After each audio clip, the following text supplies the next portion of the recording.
مروان کا والد جو تھا حکم، یہ رسول اللہ کی نقلیں اتارا کرتا تھا. ان دونوں باپ بیٹا کو حضور نے مدینہ بدر کر دیا. حضرت ابوبکر کے دور میں حضرت عثمان نے بڑی کوشش کی کہ واپس آ جائے، تو حضرت ابوبکر نے کہا جو گرا رسول اللہ نے لگائی ہے وہ میں نہیں کھول سکتا. تو حضرت عمر نے بھی نہیں واپس آنے دیا. حضرت عثمان جب خلیفہ بنے تو وہ واپس لے آئے. بس وہ اس پہ میں جملہ بولتا ہوں کہ ہتھاں نال لائیاں ہوئی پھر دنداں نال کھولنیاں پہنیاں نے. جو گرا آپ ہاتھ سے لگاتے ہیں پھر وہ دانتوں سے کھلتی ہے. وہی مروان حضرت عثمان کی شہادت کا سبب بھی بن گیا، جسے حضرت ابوبکر عمر نے بھی حضور کی وجہ سے انٹر نہیں ہونے دیا تھا مدینے میں. اپنی بیٹی بھی دے دی، اسے داماد بنا لیا. سیدنا عثمان رضی اللہ تعالیٰ عنہ کو مسجد میں جانے سے روک دیا، میٹھا پانی آپ کے گھر پہنچنے سے روک دیا گیا. تو آپ گھر کی چھت پہ کھڑے ہوئے اور انہوں نے خطاب کیا جو لوگ وہاں پہ ان کو گھیرے ہوئے تھے. ترمذی میں پورا ڈیٹیل خطبہ موجود ہے. مشکات میں آلموسٹ آپ کی ساری حدیثیں حضرت عثمان کے چیپٹر میں آپ کو تیسری جلد میں مل جائیں گی. تو ان کا لوگوں، میں تمہیں اللہ کی قسم دیتا ہوں اور اسلام کا واسطہ دے کے پوچھتا ہوں، کیا تمہیں یاد نہیں ہے کہ نبی علیہ السلام جب مدینہ شریف ہجرت کر کے آئے تھے تو مسلمانوں کے لیے میٹھے پانی کا کنواں نہیں تھا، اور نبی علیہ السلام نے کہا تھا کہ کون ہے کہ جو کنواں لے کر وقف کرے اور جنت میں سے بہتر کنواں لے لے. تو میں نے اپنے حلال مال سے وہ کنواں خرید کے وقف کیا. تو سب نے کہا کہ ہم گواہی دیتے ہیں کہ آپ کے لیے بشارت تھی. کون گواہی دے رہے ہیں؟ جو مخالفین ہیں، پروٹیسٹ کرنے آئے ہیں. اس سے بات چلی کہ وہ لوگ تھے جن کو یہ باتیں پتا تھی. آپ دیکھیں کتنا بڑا ظلم ہے. جو لوگ بھی اس ٹاپک کے اوپر بولتے ہیں نا، چونکہ انہوں نے بنو امیہ کا دفاع کرنا ہوتا ہے، تو آپ دیکھیں گے جتنے بنو امیہ کی چاکری کرنے والے لوگ ہیں، خواہ وہ مکاری سے کر رہے ہوں جس طرح علماء دیوبند ہیں، علماء وہابیہ ہیں اہل حدیث، یا علماء بریلویہ، چاہے اپنے بھول پان میں کر رہے ہوں جس طرح کے ڈاکٹر اسرار صاحب، یہ دونوں بنو امیہ پہ پردہ ڈالنے کے لیے ہمیشہ کہتے ہیں کہ مسلمانوں پہ فتنوں کا آغاز حضرت عثمان کی شہادت تھی، تاکہ وہ کربلا کا رخ کسی اور طرف موڑ دیں. کربلا کے پیرلل میں انہوں نے حضرت عثمان غنی کو کھڑا کیا ہوا ہے. سیدنا عثمان کی شہادت یقیناً مظلومانہ ہے. ہم اگر حضرت عثمان غنی رضی اللہ تعالیٰ عنہ کو مظلوم تصور نہ کریں، خلیفہ راشد تصور نہ کریں، تو ہمارا حضرت علی کے حق میں مقدمہ ویسے ہی ختم ہو جائے گا. کیونکہ حضرت علی کو ہم چوتھا خلیفہ راشد جبھی مانتے ہیں جب ہم تیسرا خلیفہ راشد سیدنا عثمان کو مانیں گے. لہذا ہمیں تو کوئی کلیریفیکیشن دینے کی ضرورت ہی نہیں ہے.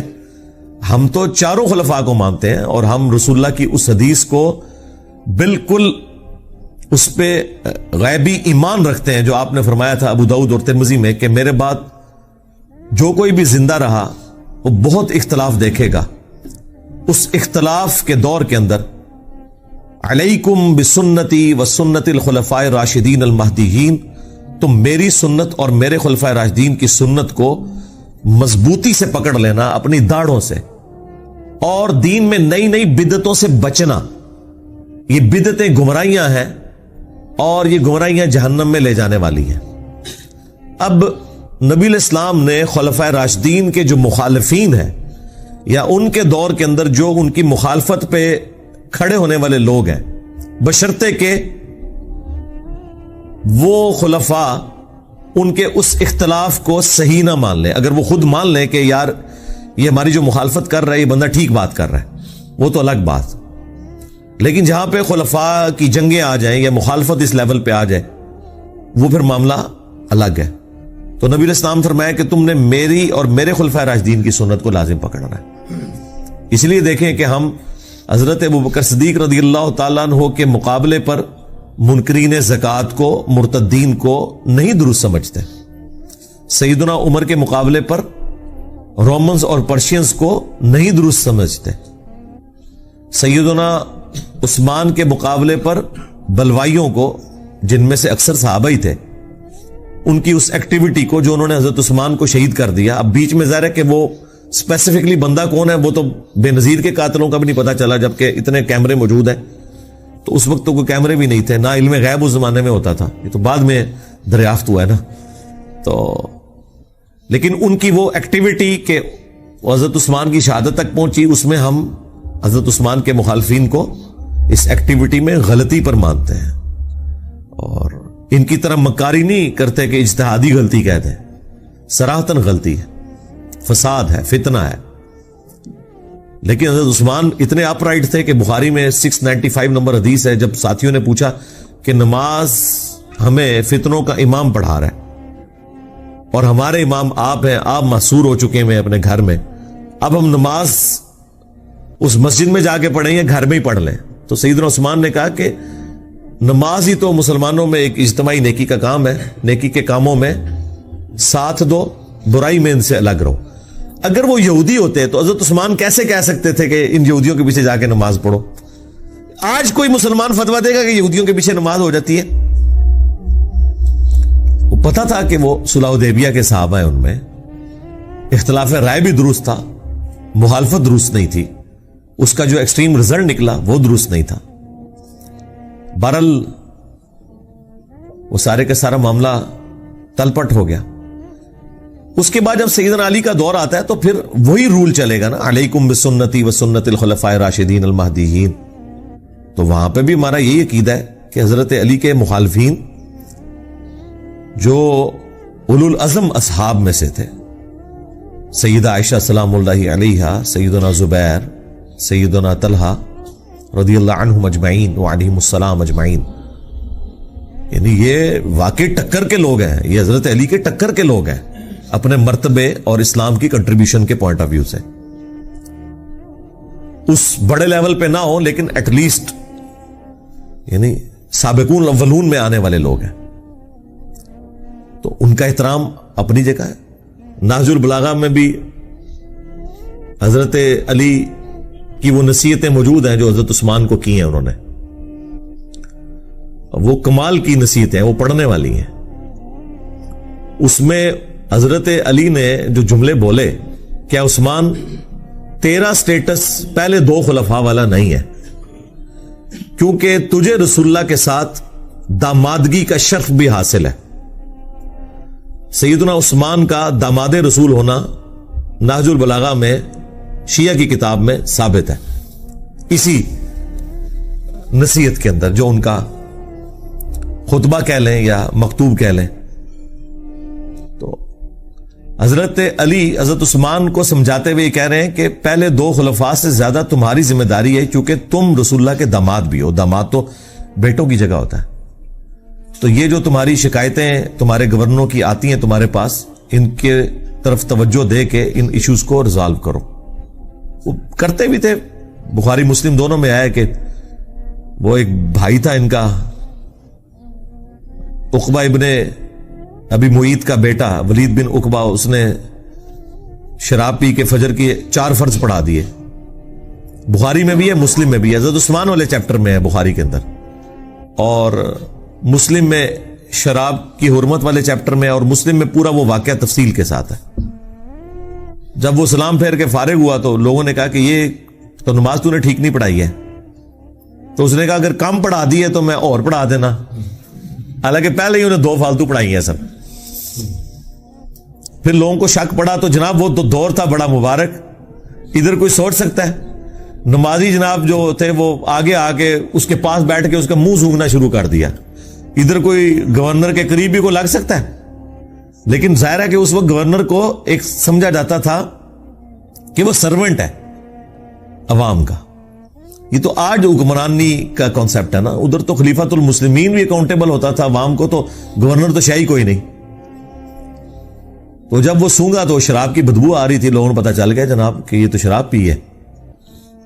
انہوں نے جناب اسے پکڑ کے گورنر کو اتار کے ابو موسیٰ اشعری کو گورنر لگا دیا اور کہا کہ واپس جا مدینہ. حضرت عثمان کو خط بھجوا دیا کہ یہ اپنا تحفہ واپس قبول کریں جو آپ نے ہم پہ مسلط کیا تھا. تو اور یہاں سے مینجمنٹ کمزور ہوگی کہ خلیفہ وقت کے ہوتے ہوئے عوام ڈیسیژن کر رہی ہے کہ وہ خلیفہ سے پوچھے بغیر اس کا گورنر ہٹا رہی ہے, خود ہی عدالت لگا کے, اور اس کی جگہ ایک نیا گورنر لگا رہی ہے. یعنی یہ اسلام کی تاریخ میں یہ سٹارٹ تھا حضرت عثمان کی خلافت کی کمزوری کا, جو ان کے دور خلافت میں آئی کہ لوگوں نے قانون ہاتھ میں لینا شروع کر دیا. خیر جب وہاں پہنچا تو حضرت عثمان نے کہا کہ میں لوگوں کی چیما گوئیاں سن رہا ہوں کہ یہ اب اپنے بھائی کو سزا نہیں دے گا, تو میں تو اسے نہیں چھوڑوں گا. دربار لگایا گیا. حضرت علی چیف جسٹس تھے. حضرت علی کو حضرت عثمان نے کہا لگائیں اس کو کوڑے جتنے بنتے ہیں اس کے. تو تو حضرت علی نے حسن ابن علی سے کہا کہ بیٹا اٹھو 40 کوڑے لگاؤ اسے. تو حضرت حسن نے کہا کہ جو ان کی میٹھی کھاتا ہے وہی کڑوی چکھے, یعنی حضرت عثمان کی طرف اشارہ کیا کہ عثمان اس کا بینیفیشری ہے اس حوالے سے کہ انہوں نے اپنے ریلیٹیوز کو گورنری کے عہدے پہ لگایا ہوا ہے. باقی ظاہر ہے ان سے کوئی کھاتے پیتے تو نہیں تھے, لیکن ظاہر ہے ایک رشتہ داری تو وہ نبھا رہے تھے. تو اب کڑوی بھی یہی چکھے, کیونکہ اس زمانے میں قبائلی تعصب بہت زیادہ تھا. بنو امیہ بنو ہاشم کی لڑائیاں تو رسول اللہ کی بعثت سے پہلے سے تھیں, ان کا آپس کا جیلسی فیکٹر. تو اس کی طرف ان کا اشارہ تھا کہ میں یہ کام نہیں کروں گا. تو حضرت علی نے اس کا کوئی برا نہیں مانا. حضرت حسن وہاں سے چلے گئے, باپ کی بات نہیں مانی, آپ اندازہ کریں. اور یعنی اس سے آپ اندازہ کریں کہ اس زمانے میں کتنا ان گورنروں کے بارے میں نفرت پائی جاتی تھی.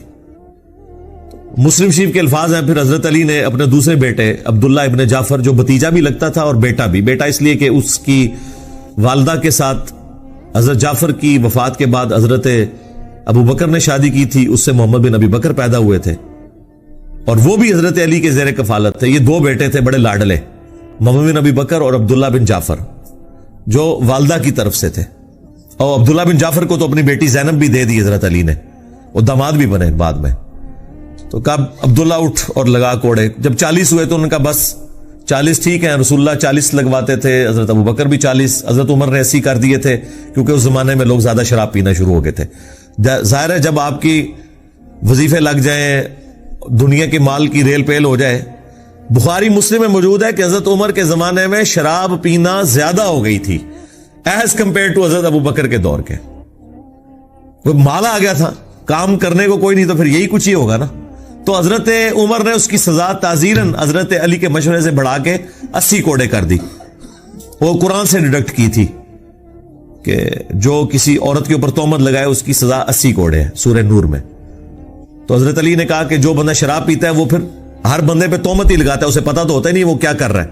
تو 80 کوڑوں کی سزا مقرر کی گئی. یہاں پہ بھی حضرت علی نے 80 کوڑے لگوا سکتے تھے حضرت عمر کی سنت پہ عمل کرتے ہوئے, لیکن کہا بس 40 بہت ہے, ٹھیک ہے, معافی کر دی. بالوں نے کہا نہیں 40 ہی ٹھیک ہے, مجھے دونوں پسند ہیں.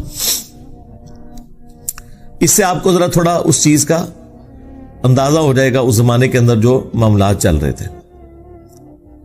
تو بیسیکلی یہ سارا کام بنو امیہ کے گورنروں کی وجہ سے بگڑا, جس کی وجہ سے حضرت عثمان بھی پھر شہید ہو گئے.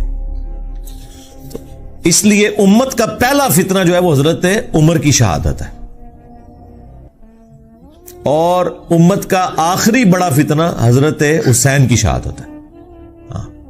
لیکن یہ جتنے ناصبی ہیں یا ناصبی نواز ہیں یا متاثرین ناصبیت ہیں, وہ کہتے ہیں پہلا فتنہ حضرت عثمان کی شہادت ہے اور آخری فتنہ واقعہ کربلا ہے.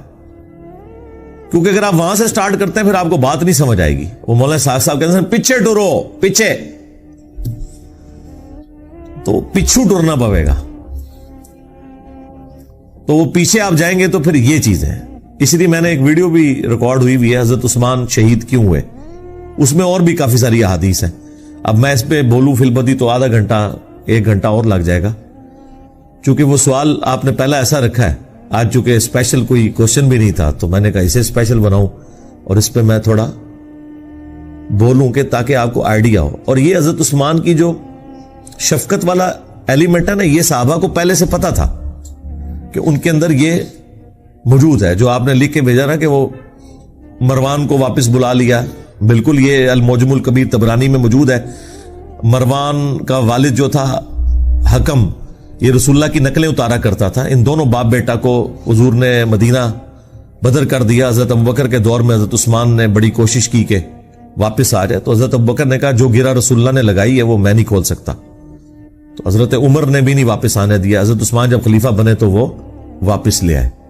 بس وہ اس پہ ہی میں جملہ بولتا ہوں کہ اتھانا لائیاں ہوئی ہیں پھر دنداں نال کھولنیاں پہنیاں نے. جو گرا آپ ہاتھ سے لگاتے ہیں پھر وہ دانتوں سے کھلتی ہے. وہی مروان حضرت عثمان کی شہادت کا سبب بھی بن گیا, جسے حضرت ابوبکر عمر نے بھی حضور کی وجہ سے انٹر نہیں ہونے دیا تھا مدینے میں. اپنی بیٹی بھی دے دی, اسے داماد بنا لیا. اپنی طرح سے تو نیکی کی کہ شاید یہ انسان کا بچہ بن جائے. اور یہ پورے اخلاص کے ساتھ سیدنا عثمان نے کیا, کوئی بدنیتی نہیں تھی. دیکھیں ایک بندے کا پورا ٹریک ریکارڈ ہے جس کی پوری زندگی قربانیوں سے عبارت ہو, کسی ایک خاص موقع پہ جا کے وہ کچھ مس ہینڈلنگ کر دے, یہ امپلائیڈ ہوتا ہے کہ وہ مس ہینڈلنگ کو آپ نے اس کی پوری زندگی کے کریکٹر میں سمجھنا ہے, نہ کہ یہ کہ اس ایک مس ہینڈلنگ کی بنیاد پہ آپ اس کی اسلام کے لیے خدمات کو زیرو سے ملٹیپلائی کرتے ہیں. یہ رافضی کرتے ہیں کہ وہ حضرت عثمان کے چند ڈیسیژنز کو لے کے ان کی پوری زندگی کو اس سے زیرو سے ملٹیپلائی کرتے ہیں. ہم پوری قربانیاں ان کی دیکھتے ہوئے یہاں پہ مس ہینڈلنگ کو سمجھتے ہیں کہ یہ ان کی شفقت کا ایک ایلیمنٹ تھا, اور میں اس کو پرسنلی خود سمجھ سکتا ہوں. میرے اندر بھی یہ والا ایلیمنٹ ہے کہ میں ٹالریٹ بہت زیادہ کرتا ہوں, اس کی وجہ سے بعض اوقات اپنے اسٹوڈنٹس کی گالیاں بھی کھانی پڑتی ہیں, لیکن میری کوشش ہوتی ہے اگر کسی کو ڈھیل دی ہے نا, این ممکن ہے کہ وہ پلٹ آئے اگر اس کے اندر کوئی آپ سمجھ لیں حق کا مادہ موجود ہے, لیکن اس کے باوجود اگر وہ بار بار اس طرح کی وہ ایکٹیویٹی پرفارم کرے, پھر میں ظاہر ہے کہ صرف نظر نہیں کرتا, پھر میں حضرت عمر کی طرح سخت ہو جاتا ہوں. لیکن پہلے حضرت عثمان والی نرمی میرے اندر موجود ہوتی ہے اپنے ہر اس اسٹوڈنٹ کے لیے جس کے لیے میں چاہتا ہوں کہ یار اس کے اندر کوئی اصلاح کا معاملہ ہو سکتا ہے. اب مجھے وہ تفصیلات بتانے کی ضرورت نہیں, نہ عام بندوں کو اس کی ضرورت ہے, وہ ہمارے مینیجریل ایشوز ہوتے ہیں. لیکن جب ونس مجھے کلیئر ہو جائے نا, کرسٹل کلیئر, پھر میں حضرت عثمان والا ایٹیچیوڈ نہیں کرتا, شروع میں رکھتا ہوں, بعد میں پھر حضرت عمر والا ایٹیچیوڈ. سیدھی سی بات ہے, پھر والی بات نہیں ہوگی. تو یہ مروان ہی پھر اسی نے مور لگائی تھی, آپ کو پتا ہے, محمد بن ابی بکر اور 300 ساتھیوں کے قتل کا فتویٰ لکھ دیا تھا جب مصر کے گورنر کی شکایت آئی تھی. تو حضرت عثمان نے تو یہ لکھوایا تھا کہ وہ گورنر معزول اور محمد بن ابی بکر گورنر, اور مروان نے خط میں لکھا کہ جیسے یہ پہنچے ان ساروں کو قتل کر دو, اور خط لادہ سے حضرت عثمان کی مور لگا کے بھیج دیا. وہ تو راستے میں جب وہ ایک گھوڑ سوار جا رہا تھا تو محمد بن ابی بکر کی نظر پڑ گئی, وہ بڑے شارپ تھے, انہیں کہا کام پہ ہے ساڈے نال, منو نہ منو, اس کو پکڑا دو. خط نکل آیا, پھر وہ سارے واپس آ گئے. حضرت عثمان کے گھر کا گھیراؤ کیا 40 دن تک, پانی تک بند کر دیا. تو وہ غصہ تو وہ صحیح نکال رہے تھے, لیکن جو ایکٹیویٹی پرفارم کر دی وہ بہت ایکسٹریم تھی. اور دوسری طرف عثمان کی بھی شرافت ہے کہ انہوں نے اپنے حق میں کوئی تلوار کسی کو نہیں اٹھانے دی. ان کو تو اندازہ نہیں تھا کہ یہ پروٹیسٹ جو ہے اس لیول تک چلا جائے گا. اور وہ جو گورنر تھا مصر کا عبداللہ بن سعد ابی سرا, وہ بھی حضرت عثمان کا بھائی لگتا تھا رشتے میں, اور یہ وہی تھا جو کاتب وہی مرتد ہو گیا ہوا تھا. سنن نسائی اور ابو داؤد میں حدیث ہے. اور حضور نے 4 بندوں کے لیے فرمایا تھا کہ یہ غلاف کعبہ میں بھی چھپے ہونا, انہیں قتل کر دینا ہے.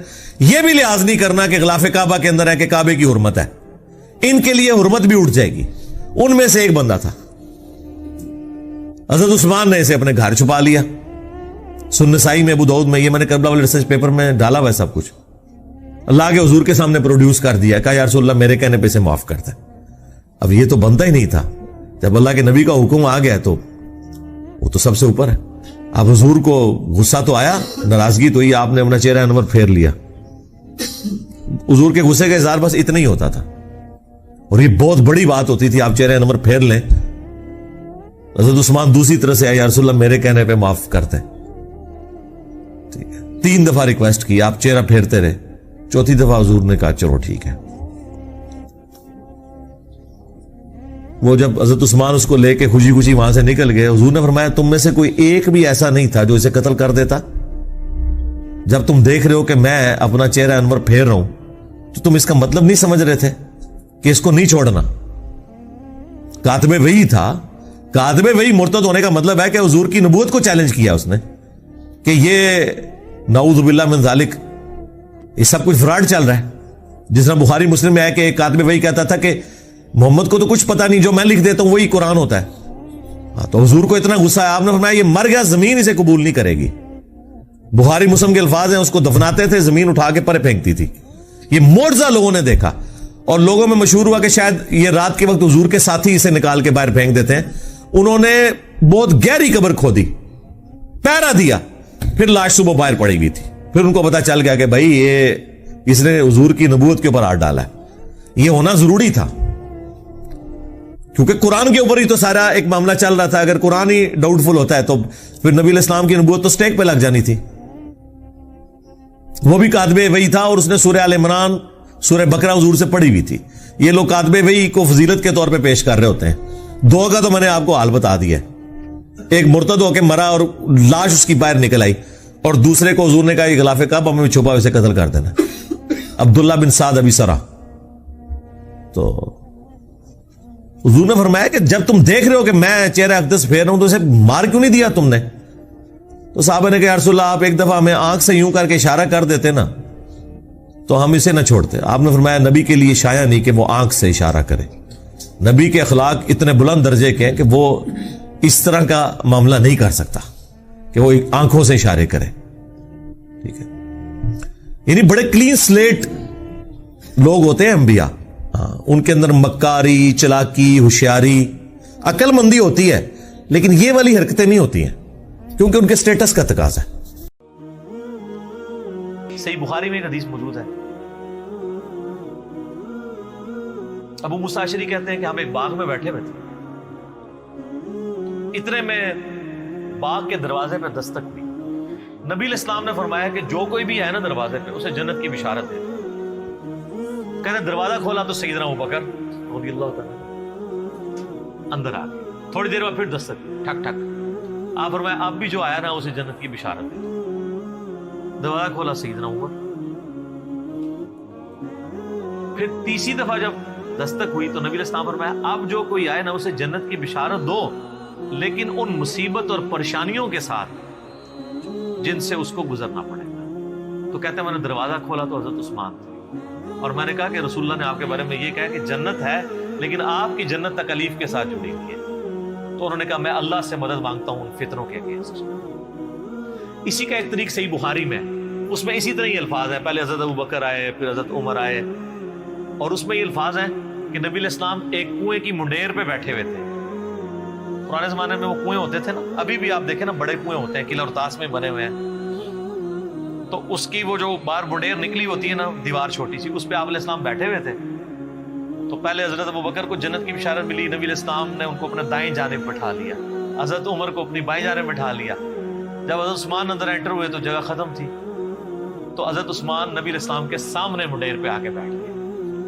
تو راوی حدیث کہتے ہیں کہ میں نے اس حدیث سے رزلٹ نکالا ہے کہ ابو بکر عمر کی قبریں رسول اللہ کے ساتھ بنے گی, اور حضرت عثمان کی قبر نبی علیہ السلام کے ساتھ نہیں بنے گی, وہ سامنے بنے گی. یہ راوی نے بعد میں جب قبروں کے بعد ڈیسائیڈ کیا, یعنی وہ جو تابعی ہے تبع تابعی ہے.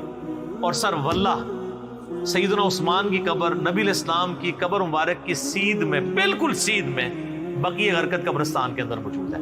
اور چاند ایک قبریں جو باقی ہیں نا اس وقت اپنی صحیح فارم کے اندر سنت کے مطابق یہ ہے, یعنی وہ بہت اونچی نہیں ہے, ارد گرد وہ پتھروں کی فصیل بنی ہوئی ہے چھوٹی سی, وہ ایک بالش جو اجازت ہے صحیح بخاری میں اونٹ کی کوہان جتنی, اور بالکل ڈومیننٹ جگہ کے اوپر ہے. وہ سامنے وہ ارد گرد اس کی کوئی اور قبر بھی نہیں ہے, ڈومیننٹ جگہ پہ. پہلے تو خیر سلطنت عثمانیہ کے دور میں مزار بھی اس پہ بہت بڑا بنا تھا. آپ کو پرانی تصاویر مل جائیں گی 1886 کی, وہ تو پھر سعودی حکومت نے توڑوائے, ظاہر ہے وہ خلاف سنت مزار بنے ہوئے تھے. تو وہ یعنی سیدنا عثمان کی قبر بالکل صحیح سنت سے چلتی آ رہی ہے. اور یہ چونکہ حدیثیں میں نے پڑھی ہوئی تھی نا, میں نے کافی دفعہ سیدنا عثمان رضی اللہ تعالیٰ عنہ کی قبر مبارک پہ اشک بار آنکھوں کے ساتھ حاضری دی ہوئی ہے الحمدللہ. تو سیدنا عثمان کی قبر پہ میں یاد ہے, میں اشراق کے بعد ایک بار گیا نا تو مجھے اچانک یہ حدیث یاد آئی نا, تو میں نے یعنی وہ قبر کے پاس کھڑے ہو کے روضہ شریف کی طرف دیکھا نا, تو بالکل ایگزیکٹ سیدھ میں وہ قبر ہے. اللہ تعالیٰ نے ان کو صبر دیا, اور حالانکہ آپ دیکھیں کہ شروع میں اسلام قبول کر پہلے 10 مسلمانوں میں سے سیدنا عثمان. حضرت ابوبکر صدیق کے یہ بڑے بیسٹ فرینڈ تھے, ان کی دعوت سے اسلام قبول کیا. عشرہ مبشرہ 10 جنتی صحابہ میں سے 5 ایسے ہیں جو حضرت ابوبکر صدیق کی دعوت سے مسلمان ہوئے, ان میں سے ایک حضرت عثمان ہے. یہ پہلے 10 مسلمانوں میں سے. پھر آپ کے لیے فضیلت یہ کہ نبی علیہ السلام کی 2 بیٹیاں آپ کے عقد میں, ذوالنورین کا لقب اسی لیے ملا, 2 نوروں والا. نبی علیہ السلام کی آنکھوں کا نور, اسے وہ دوسرے وہ نور والے مسئلے نکالنے شروع کر دیتے ہیں. یہ نور جو ہے نا وہ محاورتاً لفظ استعمال ہوا ہے, فزیکل نور نہیں ہے. ویسے تو ہم نبی الاسلام کو نور مانتے ہیں، نور ہدایت ہے، میرا اس پہ بھی کلپ ہے، اِنَّا أَرْسَلْنَاكَ شَاهِدًا وَمُبَشِّرًا وَنَذِيرًا وَدَاعِيًا إِلَى اللَّهِ بِإِذْنِهِ وَسِرَاجًا مُنِيرًا، تو مانتے ہیں چمکا دینے والا سورج۔ اور نبی الاسلام کے داماد ہونے کا ذکر سیدنا عثمان کا، یہ آپ کو نہج البلاغہ میں مولا علی کا خطبہ بھی مل جائے گا، جس میں حضرت عثمان کو انہوں نے جو سمجھانے کے لیے آئے تھے کہ تمہاری اس طرح شکایتیں گورنروں کی آ رہی ہیں، اور پھر اس میں انہوں نے کہا کہ بھئی ابو بکر اور عمر کے جو معاملات تھے اس سے زیادہ تمہیں احتیاط کی ضرورت ہے، کیونکہ نبی الاسلام کے ساتھ تمہارا دمادی کا رشتہ بھی ہے۔ یہ نہج البلاغہ میں شیعہ کے ہاں خطبے میں موجود ہے، اور اشرم مبشرہ میں بھی شامل ہے، جو ابو داؤد ترمذی میں حدیث ہے، 10 بندوں کو ایک مجلس میں نبی الاسلام نے جنت کی بشارت دی، اس میں پہلے 4 خلفائے راشدین ہیں، ابو بکر، عمر، عثمان و علی، 4 خلفائے راشدین، اس کے بعد طلحہ، زبیر، عبد الرحمن بن عوف، سعد بن ابی وقاص اور سعید بن زید، ابو عبیدہ بن جرح، تو یہ 10 لوگوں کو ایک مجلس میں جنت کی بشارت دی، اس میں بھی سیدنا عثمان شامل ہے۔ اور سیدنا عثمان کو تو جنت کی بشارت کئی دفعہ ملی ہوئی ہے، جامع ترمذی میں، مسند احمد میں حدیث موجود ہے، جب باغیوں نے ان کو گھیر لیا، محصور کر دیا۔ آج میں اس ٹاپک کی طرف نہیں چل رہا، وہ ایک علیحدہ سے ایک سٹوری ہے، ادھر پھر کئی اور چیزیں بھی آئیں گی، میں وہ مذاق کرا نہیں کرنا چاہتا۔ سیدنا عثمان رضی اللہ تعالیٰ عنہ کو مسجد میں جانے سے روک دیا، میٹھا پانی آپ کے گھر پہنچنے سے روک دیا گیا، تو آپ گھر کی چھت پہ کھڑے ہوئے اور انہوں نے خطاب کیا جو لوگ وہاں پہ ان کو گھیرے ہوئے تھے۔ ترمذی میں پورا ڈیٹیل خطبہ موجود ہے، مشکات میں آلموسٹ آپ کو ساری حدیثیں حضرت عثمان کے چیپٹر میں آپ کو تیسری جلد میں مل جائیں گی۔ تو ان کا لوگوں، میں تمہیں اللہ کی قسم دیتا ہوں اور اسلام کا واسطہ دے کے پوچھتا ہوں، کیا تمہیں یاد نہیں ہے کہ نبی علیہ السلام جب مدینہ شریف ہجرت کر کے آئے تھے تو مسلمانوں کے لیے میٹھے پانی کا کنواں نہیں تھا، اور نبی علیہ السلام نے کہا تھا کہ کون ہے کہ جو کنواں لے کر وقف کرے اور جنت میں سے بہتر کنواں لے لے، تو میں نے اپنے حلال مال سے وہ کنواں خرید کے وقف کیا۔ تو سب نے کہا کہ ہم گواہی دیتے ہیں کہ آپ کے لیے بشارت تھی۔ کون گواہی دے رہے ہیں؟ جو مخالفین ہیں، پروٹیسٹ کرنے آئے ہیں۔ اس سے بات پتہ چلی کہ وہ لوگ تھے جن کو یہ باتیں پتہ تھی، صحابہ ہی تھے، بیچ میں اور لوگ بھی مکس تھے لیکن صحابہ بھی تھے، بدری صحابہ بھی تھے، ان میں اختلاف رائے تھا، وہ علیحدہ سے ایک ٹاپک ہے۔ یوٹیوب پہ میرا کلپ ہے شہادت عثمان کے اصلی اسباب کیا تھے۔ عبداللہ ابن سبا والا تو معاملہ ہی ذرا ایک ڈفرنٹ کہانی بنا کے اس میں ڈال دی، وہ الگ چیز تھی۔ پھر سیدنا عثمان نے کہا کہ تمہیں یہ یاد نہیں ہے کہ مسجد نبوی کی توسیع کی باری آئی تو نبی علیہ السلام نے فرمایا کون ہے جو مسجد نبوی کے لیے زمین لے کے وقف کرے توسیع کے لیے کہ جنت میں اس سے بہتر اسے اللہ تعالیٰ قطع عطا فرمائے، تو میں نے اپنے مال میں سے وقف کیا تھا اور مجھے جنت کی بشارت ملی۔ بالکل ایسا۔ پھر ان کا جو جیش العسرہ تھا، تنگی والا جہاد، یعنی تبوک، جہاں پہ جہاد فرض ہو گیا تھا ہر مسلمان، کیونکہ رومن امپائر سے ٹکرانا تھا، تو نبی علیہ السلام نے جب چندے کی اپیل کی تھی تو میں نے 1000 دینار نبی علیہ السلام کی جھولی میں ڈرا کے ڈالے تھے، اور نبی علیہ السلام اپنے مبارک ہاتھوں سے یوں ان کو الٹ پلٹ کرتے تھے اور کہتے تھے عثمان جنتی، آج کے بعد جو مرضی کرے۔ تو انہوں نے کہا کہ ہم گواہی دیتے ہیں۔ سر یہ 1000 دینار آپ کیا سمجھ رہے ہیں کتنی رقم ہوگی؟ کیلکولیٹ کر کے دیکھیے گا۔ 20 دینار 7.5 تولے سونا ہوتا تھا۔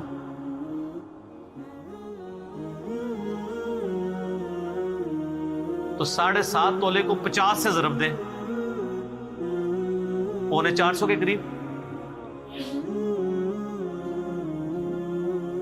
بلکہ اس سے بھی زیادہ۔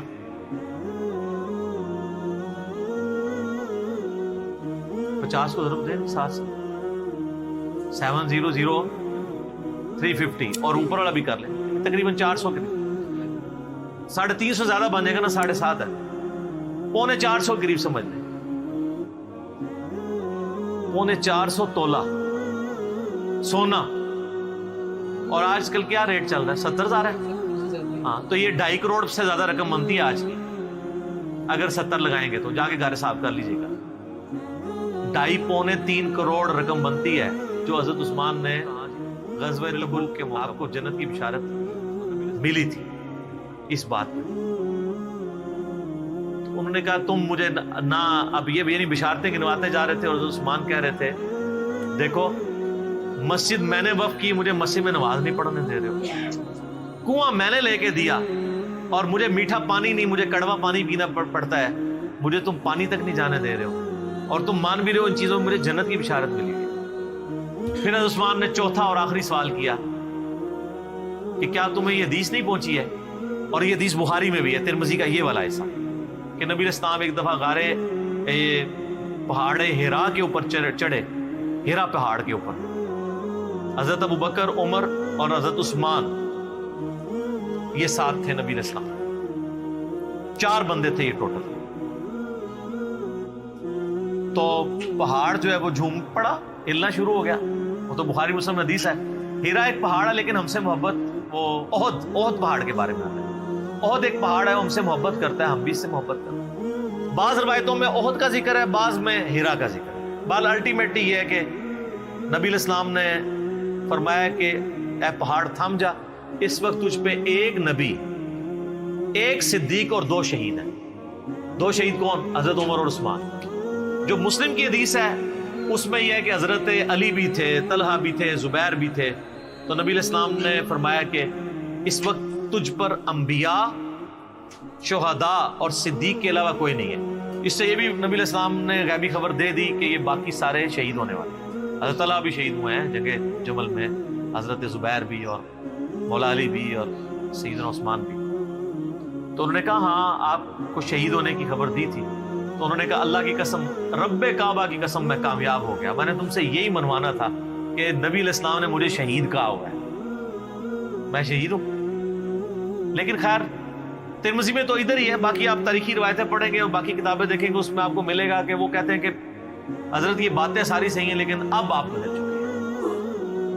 نہیں, وہ جیسا ہمیں بھی کہتے ہیں کہ حضرت باتیں تو آپ کی ٹھیک ہیں لیکن کے بعد پھر اس طرح کی باتیں شروع ہو جائیں.